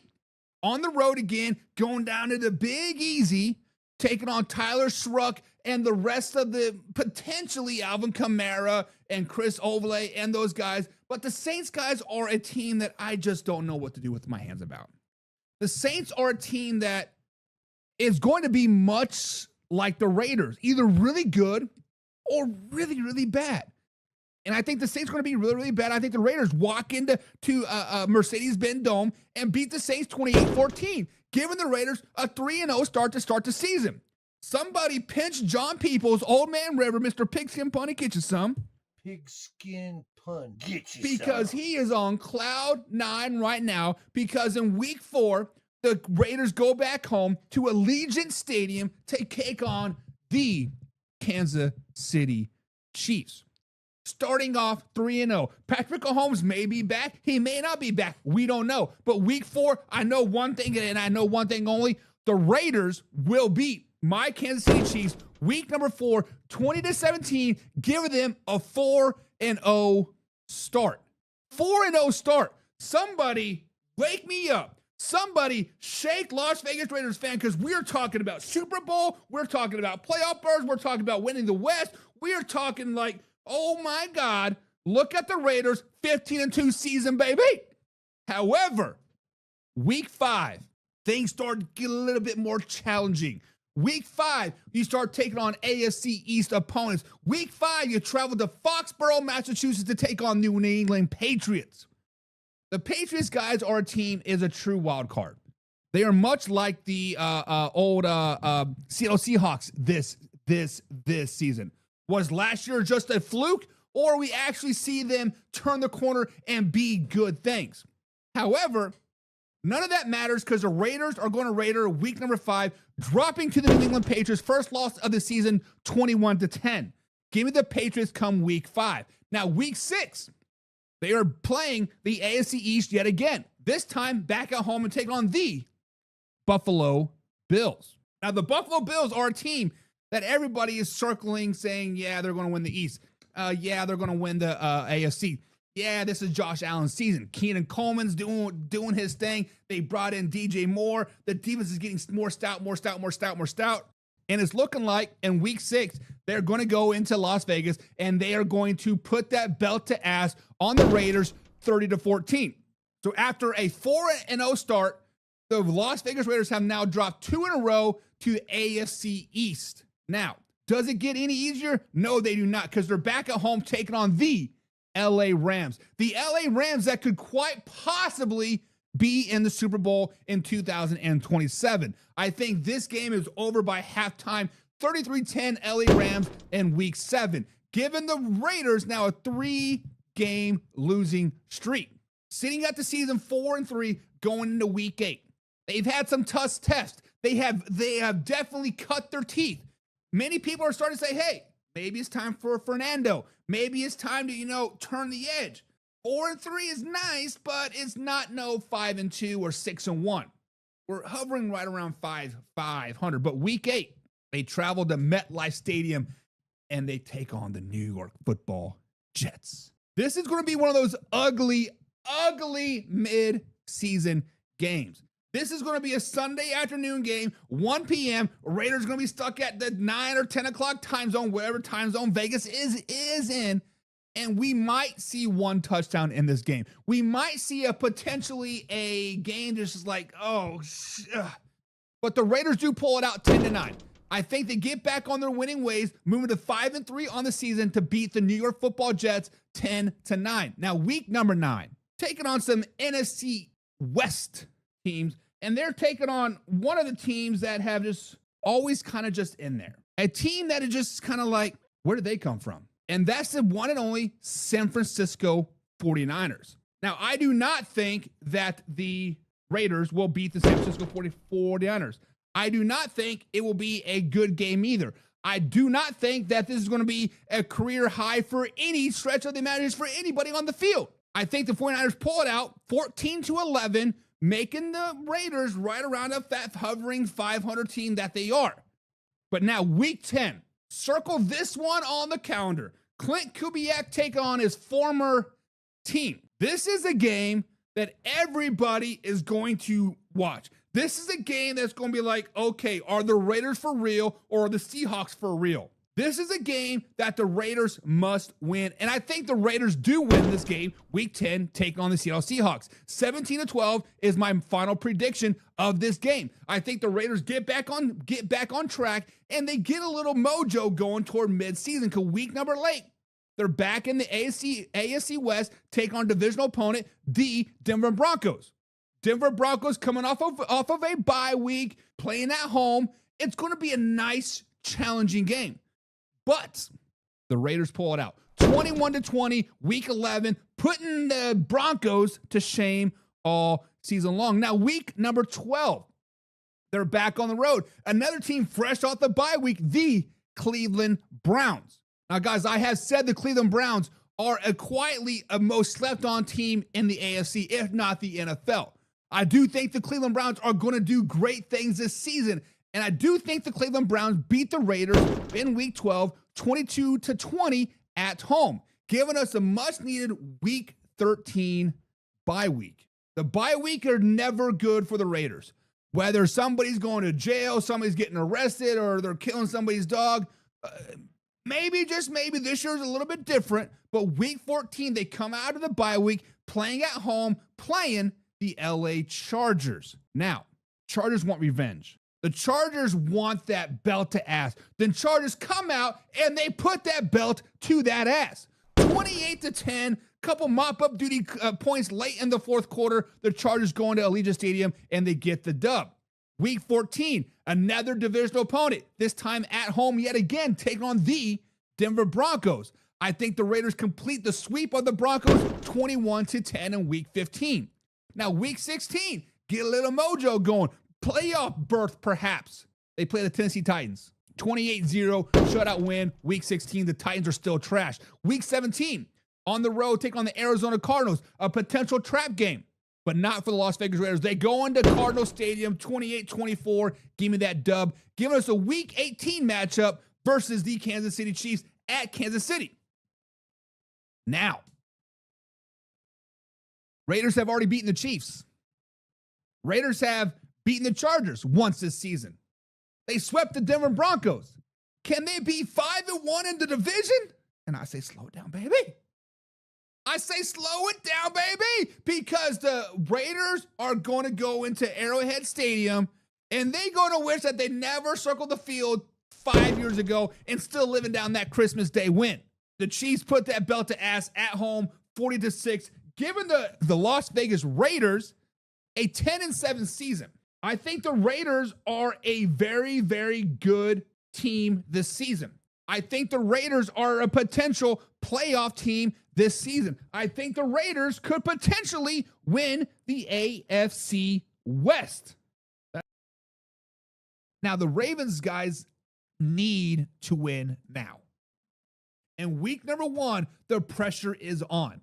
You are on the road taking on the Indianapolis Colts, an AFC team that could potentially make some noise. However, Jesse Mittner and the new look offense just isn't ready. The Colts outlast the Ravens 21-14 in week number 1, giving the Ravens the first loss of the season. Week number 2, the Ravens are with their home opener taking on the New Orleans Saints. It seems like every time we talk about the Saints, it's a loss, and oh, by the way, another loss. And week number 2 is the continuance of that loss theme. The Ravens beat the Saints 28-10, giving them the first win of the season. Now, week number 3, they're playing the Dallas Cowboys in Spursville. Remember what we said about the Bengals and the Steelers and the other teams that are traveling overseas this season? Offenses don't travel well overseas. This happens again in week number 3. The Baltimore Ravens are only going to score 9 points in this game. However, the Dallas Cowboys are only going to score 12 points. They do get the loss, but it is a competitive field goal battle. The Cowboys come up on top, giving the Ravens the second loss of the season. Week number 4, the Ravens are back at home. And at this point, they are very, very upset. They are hearing the noise. Jesse Mittner might be a bust of a coach. We miss John Harbaugh. Lamar Jackson is trash. This, and this, and this. And they come out and they execute and they put the belt to the ass versus the Tennessee Titans 44-3, giving them their second win of the season, catapulting them to a 500 record.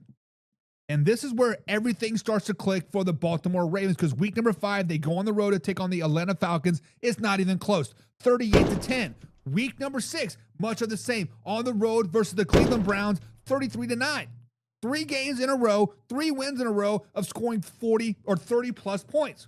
Week number 7, much of the same when they take on the Cincinnati Bengals. The Bengals are coming off of the bye week. However, the Ravens are rolling. 3 wins in a row. Better fact, making 4 wins in a row, beating the Bengals 42-35.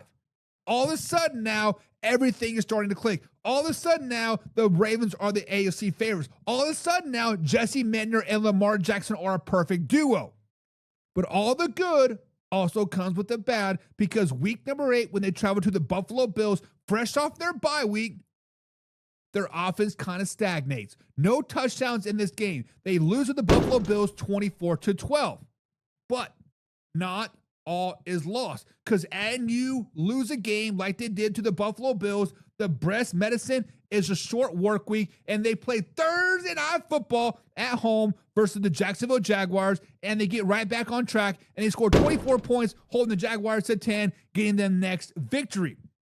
And this is when the streak starts to happen yet again. A nice long week. You have, 10, 11 days before the next game. Monday Night Football, take on the LA Chargers.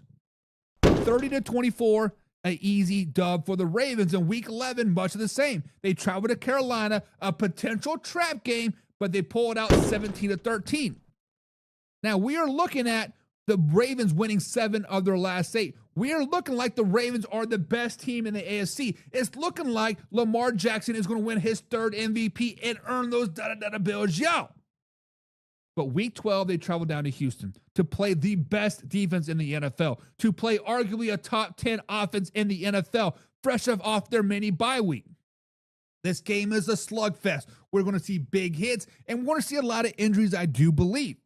The Houston Texans come out on top over the Ravens 20-14, giving the Ravens a nice little cushion going into their bye week, the week 13 bye week.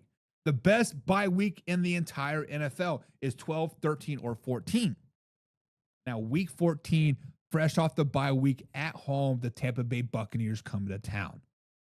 This is when the Ravens start to show how good they can be. They beat the Buccaneers by 10 points, 27-17, giving them back into their winning ways.